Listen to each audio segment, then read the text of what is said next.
We've all been there, staring at the bumper in front of you, tapping the steering wheel, trapped in a river of metal that isn't moving.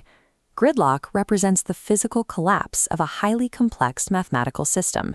Welcome to Unit 2 of Traffic Engineering.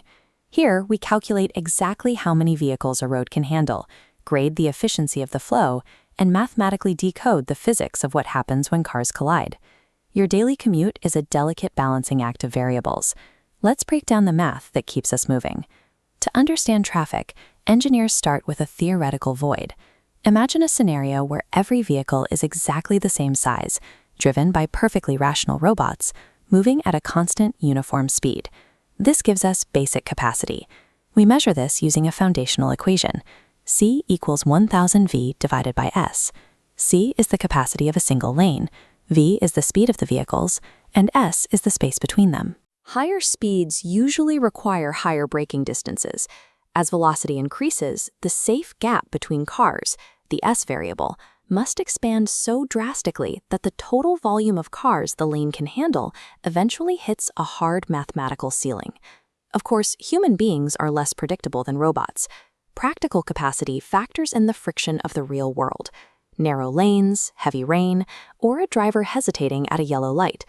Traffic engineering is the science of quantifying that human unpredictability and environmental friction.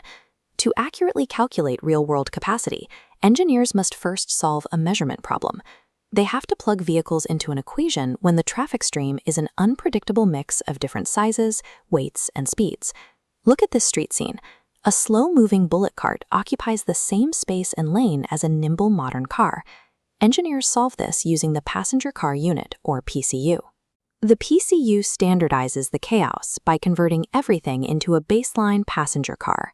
A heavy truck registers as 3 PCUs because of the space it requires, while a motorcycle translates to just 0.5 PCUs. By standardizing the physical footprint of every vehicle, engineers can feed a single, reliable number into their capacity models. Once engineers know a road's true capacity, they grade its performance using the Highway Capacity Manual's Level of Service, or LOS. It functions like a report card, running from A to F. This graph maps speed to congestion. The top curve shows free-flowing traffic. At levels A, B, and C, drivers maintain speed as volume increases. Level E is maximum capacity. When demand exceeds it, the system tips into level F, a complete standstill jam. A level of service grade tells engineers exactly when the sheer volume of metal on asphalt will force a highway to fail. When volume exceeds capacity and real-world friction overwhelms the road geometry, the physics can break down entirely into a traffic accident. Engineers categorize the root causes of these failures into 4 pillars: the behavior of the road users, mechanical defects in the vehicles, flaws in the road design, and environmental factors. By measuring forensic evidence, like the length of skid marks left on the pavement, engineers reconstruct the aftermath of an accident as a solvable physics problem. Engineers use this impact formula, the conservation of momentum, to calculate the exact speeds of both vehicles right before the collision. Every collision yields data that proves exactly where and how the physical limits of the roadway were breached.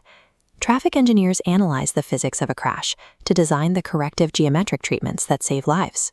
From mapping theoretical capacity to standardizing chaos with the PCU and calculating the physics of a collision, every step is an attempt to tame an unpredictable system. Now that we understand the math of failure, how do we actively control the drivers to keep the math working? We decode the signs, signals, and intersections of Unit 3 in the next episode.